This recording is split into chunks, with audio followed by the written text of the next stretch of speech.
Өвгөн шувуу. Жавгай нар ханын толгойд тусаж байхад нүдэ нэлээ. Завхин хөх няц болон хавгнаж ухархаатай хонхон ширгсэн гэрэлгүй нүдээр гэрийн доторхыг тойруулан харах гэж ихэд хүндэрсэн толгоогоо арайхийн эргүүлв. Хянган хамрын самсааны мөгөөрс нэвт гэрэлтэн шанааны яс арьсаа цоо татахви гимээр ёрдожээ. Царайны нүнг энэ нүгэлт ертөнцид амьдрах өдөр тоотой хүн гэдгийг илтгэн. Яс арьс болсон гараараа орны хөлөөс уйсан татуурганаас чангааж байж биеэ хагас эргүүлээд явган ширээн дээрх шаазантай цийдмээр амаа дэвтэв. Тэгээд ханын толгойд туссан нарны гэрлийг хэсэг ширтэв. Гадаа зуны сайхан өдөр. Жавгай тэнгэрийг тооноор газрыг үүдээр харах төдий болсоор уджээ. Гэвч ханын толгойд туссан нарны гэрлийн шар толбонд бүхий л газар дэлхийг бас харж болно. Насаараа хөндлөн гулд давхисан тал нутаг, үзэж өнгөрүүлсэн амьдрал нь үрд нүдэ анихаас нааш яаж баларн арилах вүлээ.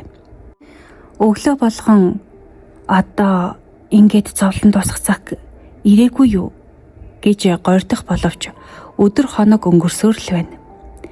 Хүн гэдэг мөн ч бүх голтой юм. Утсан чинээхэн улаан ам гэвч тасарч өгөхгүй нь гайхалтай. Өвчин ойндоо хүрлээ. Жавгай өнгөрсөн хаврын цагаан хагднаар хадан гэртээ харина гэж бодож байсан боловч бүтсэнгүү. Би ер нь 7 голтой амт юм а гэж хүнд ярина. Өвөхийн тухай бодож яваагүй боловч өвөхөөс нэг их айхгүй хүн байж. Үүнийгээ ойлгохдоо санаа амарсан бөгөөд элдв зовлон гаслан болж гиншигнэлгүй зоригтой тайвнаар үхлээ хүлээж байна. Сэтгэлээр машид хатуучин чадхад биеийн шаналл хүртэл намдаад явчихна. Ийм сайхан өдөр байтал үүдээ битүүлээд гардаг нь юу вэ гэж эхнэртээ уур хөрмээр аядснаа. Жав чи бүү бухимдаад бай гэж өөртөө тушаав. Тэгээд өвчнөд нэрвэгдсэн биеийн ой гутам нилан өнрийг дарах гэж хажуудаа арц уугуулад юм бодов. Гадаа болчморж эргэж алст адуу янз гахад өөрийн ирэхгүй сүр салдав. Хөгшнийх үнээ сааж байгааг сонсоод гар хуруунд цуцдаг болчтэй гэж өрөвдөн. Эхлээд үнэний хөхийг жигт шовтон шаагтал сааж байснаа төдхөн гарын цуцаж шор хийлгээд нэг хэсэг амарна. Хөөрхий хүүгээ цэргээс халагдаж иртэл ганцаараа байх болох нь гэж Жавгай бодов. Хүүгээ иртэл тэсэд бай гэж бодож байсан боловч дахиад хагас жил тэсэх ямар ч ид шид байхгүй гэдгийг мэдснээс хойш хөгшнөө зовоолгүй эртгэн шиг талиж одох юмсан гэж бодох болжээ. Санаагаараач гэсэн үхлийг ойртуулж болох мэт бодогдно. Өвчнөн нэгэнт газар авч нөгөө утсан чинээн улаан гол нь аргагүй нэг цохиж байгаа нь илэрхий болжээ. Хоол унднаас гараад удав. Өөхөх өдрөө хүлээн гэдэг өнгөрснөө бодож хэвт хийсэн үг байж. Жавгай голтой байгаагийн ганцхан учир утга нь түүнд байна. Бусдаар бол хүний тооноос аль хэдийн өөрийгөө хасжээ. Биеэ өвөхөөс уртаж ухаан өгчихгүй гэдэг л ганц айх юм нь. Гэвч бие доройтох тусам ухаан улам саруулж байлаа. Биеэ ухаанаар захирий таарсан цагт одоо ингээд амьсгаагаа хураах цаг боллоо гэж өөртөө тушааж болмоор санагдана. Гэвч тийм аяс нь хизээ таарах гэж таарсныг тэмдэг чухам юу болохыг мэдэхгүй байлаа. Өнөө өглөө өвдөх шаналх юм нь нэгэнд дууссан мэд хачин байхажээ. Амаа дэвтээгээд арцны сайхан үнэр үнэртэж хөшиж чилсэн биеэ аргацааж хөдлөгөө дортол үргэлж гороож барааж байдаг дотор нь уужран толгой нь хөнгөрчих шиг болов. Зүрхээ чагнавал их удаан боловч дэрээр дамжин дуулттал лүг цохидлж байна. Жавгай үүдний баруун хатавчин түлгсэн хазаар ногт хураалттай бараан дээр гөлмийг нь дэлгэж тавьсан харагдав. Эзэн нь мордох чадaltaй юм шиг имэйл хазаар зэхээстэй байг гэсэн шиг хөгшин нь түүнийг юр хөдлөгдөггүй байлаа. Зуухан дээр загсаасан өрөм нарны туяа шиг шаргалтна. Хоймрын авдар дээр хөгшний бадраас нь цул гал дөхөртэй хар цэцэг мэт бадамлан бүхэж байна. Цаад 100 сүмбэр хээ тавьж бутсан үнэн нарны гэрэлд ярана. Манай гэрээ мод сайн хүү халагдаж ирээд бүрээсийг нь шинжилнэз. Зүүн хаяанд хөгшний орны толгойд улаан шунхан дэвсгэр дээр алтан хорол тавьсан нүүртэй хуучин цагийн намхан авдар байна. Түүнийг сэргээгээд бодчихдаг байж дээ. Хөгшин бид хоёрын анхны юм гэж бодов. Тэр хуучин авдарнаас бусад юм цөм ёсороо бүхэж байгаа зул хүртэл ёсороо бүхэж байх шиг санагдана. Одоо ингээд болоо юм биш үү дээ. Хичнээн болтол өөрийгөө ч хүнийг ч зовоохов гэж гинэт бодов.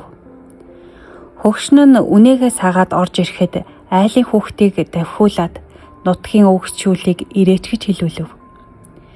Аргагүй цаган тулаад амин дээрээ байлгахыг бодож дээ гэж жавгайн үеийн 3 өвгөн яаран ирлээ. Урд газар хонхойтол сууж мордож байсан уяан дээр нь бууцгааж юу гэж хэлж уулзсандаа гэж зүрхшэн ороход жавгай харин сулхан дуугаар боловч өөхөх гэж байгаа хүний амнаас гарамгүй хөгжилтэй наргаантай юм ярьж угтлаа. Хүрэн торгон дээл өмсөж 45 оны чөлөөлөх дайнд төр цэрэгт татагдан яваад авсан шар гуйлан медалаа зүүчгээд өндөр дэр түшжээ. Жавгайн багийн түнш бөгөөд гизэгт найдан хэмээх саяхан болтол гизэгтээ явсан хөдөр харуу бүн нутгийн их хүндтэй хүн. Олон жил жавгаатай хамт баг сумын элдв алба хааж явсан боргоцой дорлог. Яагаад тийм хоч авсныг бурхан мэднэ. Үеэл болох шумуул жамц гэгч гонгонсон нарийнхан дуутай өвгөн өвхөлт туссан нөхрийгөө ингэж наргиж наадаж байх юм гэж сансангүй. Хатуу ир гэдгийг мэднэ. Гэвч харахад нүд талтармаар болсон гэж сонсоод аргагүй зүрхшэн орж гарах нь ч ховорцсон байж. Нэг голын нэг үеийн өвгчүүл урт амьдрал туулж насан хэвийн жам ёсоор овон цуван цөөрсөөр боловч азуу зандан цагийнхтайгаа адил бие бие нэрээр нь биш овгоор нь дуудаж наануу цаануудаа явах учир нэг нь ингэж тасраад талийчхан гэдэг амьдрал өмцөм өсрөн гэсэн үг. Жавгай үлдэх хэдийнхээ сэтгэлийг засыг гэсэн шиг байлаа. Гизэгт сүүлхэн шигээр ирээд нүд далтарн зуухны аманд сууж мод толгойтойгоо ноцолдоход жавгай түүнийг шоолж гизэгт маань улмал өнгө ороод байна. Залуу ихнэр авах гэж байна гэдг нь ортой дөгөө. Тэгтэл энд бид хоёр чинь анх 1 жил ихнэр авсан юм шүү дээ. Одоо энэ должингоо босгох гэж яаж хөглөж явснаа санаж байна уу? Должингийн муу имэйлийг Чингэлэгнээс авах гэж яваад нохоод хонгоо уруулчихснаа мөн ч ядуу ээжтэй. Имэйлтэй морь хөтлөөд ирэх чадал байхгүй. Одоо харин жаргаад аага багтаахаа байж. Бас залуу хүүхэнд санаатай гэхэд гизэгт дорхноо сэтгэл уужирч гаансаа үртлэн залиг гэж нохоод уруулсан сарив одоо ч би шүү гээд гэрээр дүүрэн инээдэн болов. Андын хаан амин дээр байж уй гашуу болно гэсэн чинь харин найр наадамд ирсэн юм шиг хөгжөөнтэй болдог байна. Жавгай тэдэнд муу дэвхэргийн чинь амьд явах хоног аргагүй гүйцэж байна. Та нарыгаа нэг хараад өхье гэж шийдлээ. Өөххийн өмнө нэг сайн наргиж та нарын хаан дуулах уртхыг сонсъё. Урдын цагт юмсан бол хойд насандаа уулзаж юу магад гихсэн. Намайг та нар эс мэдэх биш. Өхөлгүй мөнх орвоод дээр төрсөн бол одоо яа гэх вэ? Аль үеэлээ? Чи хамраа харж уруу царайлт суулгүй наадах арх аргинаас хий. Жаахан шортос хөвөөлээд надаж гисэн хийгээд л. Муу дэвхэргэн алсын замд өдөж байна гэж бодоод л ууцгаа. Заавал хөдөөлүүлж ирчгээд өө гашуу тайлж байна гэж юу? Алба уу? Ямар ч гэсэн ухаантай амьсгаатай байгаа дээр нь амьд жавтайгаа урдын шигээ наргиж байна гэж бодоод ууцгаа гэж шахаж байв. Тэгээд хэлсэн ёсороо шар тос хийж халаасан арх жаахан уучгаад нүд нь гэрэлтэж янтхор шанаанд нь хүртэл цус таяарав. Өгүүлгүй мөн хорвоо дээр төрөөгүйгээ сайн мэдэх тэр хэд түншийнхээ үгийг аргагүй дагаж арх ариг ууцгаа дуушуу болов. Найрын 3 дуутай асан гизэгтэд ая барих алба тулгарч гизэгт хөөрхий минь хуучин бууны хугархаа гэдгээ үзүүллээ. Хөө тортог болсон сөнг дуутай морин хурыг хөглөж амьсгаа тасалданг боловч сүрхий иршүүд бараг л хоолоогоор. Зээ жигүүртэй төрсөг манд чинь жигтэй сайхан орон байвч жаргал зовлон алинд ч бол заяаныхаа хүчээр болдог босуу гэж дуулахад жавгуан хөгшин иргэнэгийнхээ хажууд нулимсан арчин буруу харцсав. Гизэгт ч нэрээ залуугаараа байна. Өвгөн шувуу буцнаа гээд жавхаа шүүрс алдснаа төрхөн зурын гунига хөн зайлуулж борохцой чи тэр жил намайг яаж чадснаа яриач гэв. Борохцой дорлог бугуйнда алтан цаг зүүж нүдэндээ сүүдэр шил зүүчгсэн дэгжин шовгор өвгөн ярихаасаа түрүүн хээг инегээд би багын дарга жав ухуулагч тэр зун алав ширүүнийг хэлэхөө дайны урд жишүү дээ залууч байж цэргийн агт ноосны ногдол гүйцэх гэдэл бид хоёр өдөр шөнөгүй айл хэсдэг байлаа. Тэгэхэд баг гэдэг чинь одоогийн сум шиг нутагтай явж барагдахгүй. Нэг өдөр доод хүрэмт орж явсан чинь зам дээр морио барьсан хүн хөвтөж байна. Хүрээд очтол маньхэн хорхирч хөвтдөг байгаа. Ер нь бүх унтжээ. Тэгэхээр нь шогломар санагдаад морийг нь хөтлөөд алга болж өглөө. Мөнч дурсгүй ажтэй. Маньхэн нэг сэрхнээ явгарчсан байдаг. Хагас өртөө шахам хөлөөд холхтол мацаж айлд хүрсэн байсан. Сүүлд тэгж явруулснаа хэлээд ал алах шахсансан гэв. Энэ мэтээр идэр залуугийнхаа элдэв явдлыг дурсалцсан. Шумуул жамц согтгоороо уйлдаг. Бие хичнээн баривч тиссэнгүү шүлсээ савируулж байгаад гингэнтэл уйлчихв. Чи битгий хүн уруу татаад вэ? Уйлж байгаа нь хүртэл ёнгөнөөд яг шумуу шиг гэж жавгаан шоолоход инээдэн болж харин ч гомдож орхисон жамц. Чи хизэнээс чулуу шиг хатуу сэтгэлтэй хүн. Үлдэх биднийг ч зөөлөн дорой улс гэж мэдэхгүй гээд гарч явахыг завдсанд. Үеэл минь би чинийхээ уян зөөлөн сэтгэлтэйг мэдлгүй яахав. Тоглосон юм. Чи адуу хураагаад ирэхгүй юу? Би нэг харъя гэж говь. Жамц адуу хурааж гэрийн гадаа авчирсан хойно хүмүүс жавгааг ширдэг дээр дамжлан гаргажээ. 60 хэдэн жил амьдарсан хорвоо ертөнц 100-ийнхаа нэг сайхан өдрийг түүнийг үдэн гаргаж байна уу? Наран хивэж аг гангийн үнэр анхлам зөөлөн бөгөөд бүлээн сэвшээ өхлийн өмнө зоригтой тайван бай гэж аргадан илбэж байх шиг. Нутгийн хөх ногоон гүвээ толгойд унаар дунд замхран үзэгдэх нь уужин боловч хүний насан хязгаартай ямархан жамтай ертөнц билээ гэмээр. Энэ нар салхи тэнгэр гүвээ толгодоо сүүлчийн удаа харж байна гэж жавгай бодож байлаа.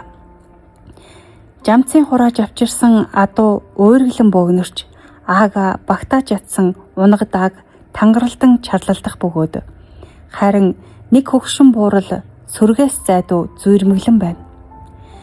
Жавгай түүнийг харж омголцсон зэвгэр уруулаа мөрөйлгөн инэв. Тэр буурлыг хараач мөн ч ястай хадгас юмсан. Муусайн байцсуудад гологдож үрээ шүдлээд хажиглуулаад одоо ч болжтэй хөрхий. Гэхдээ надаас л төрүүлсэнгүү дээ гэв.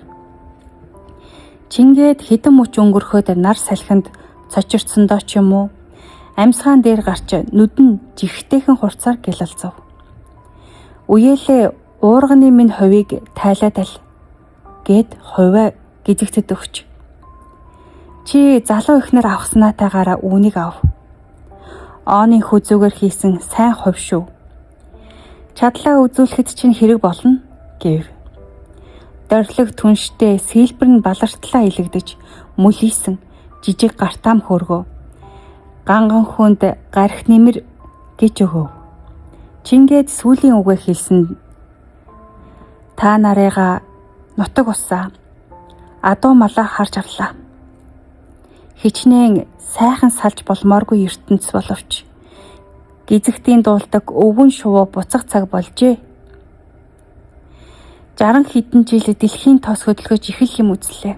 Гомдлалга. Сайн хантай, голомт залгах хүүтэй, сайхан нөхөдтэй жаргаж явлаа. Ийм тийм юм дутуу байсан гэж гажрах юм алга. Олны дунд л явлаа. Жамц минь чи сэтгэлээ барьж үз. Жамц уйлсаар холдов. Бид чинь ингээд л уван цуван хойд ингэртэй гарах улс шүү дээ. Жам юм хойно. Ямар манай Монголын удам тасархаар биш. Та нар минь тэгээд үр ач өнөр өтгөн жарган дэгжиж яваарэ. За одоо боллоо. Гэрт минь оруулаад аль. Жавгай үүр шүн хагцхын алдад насан өөд болжээ.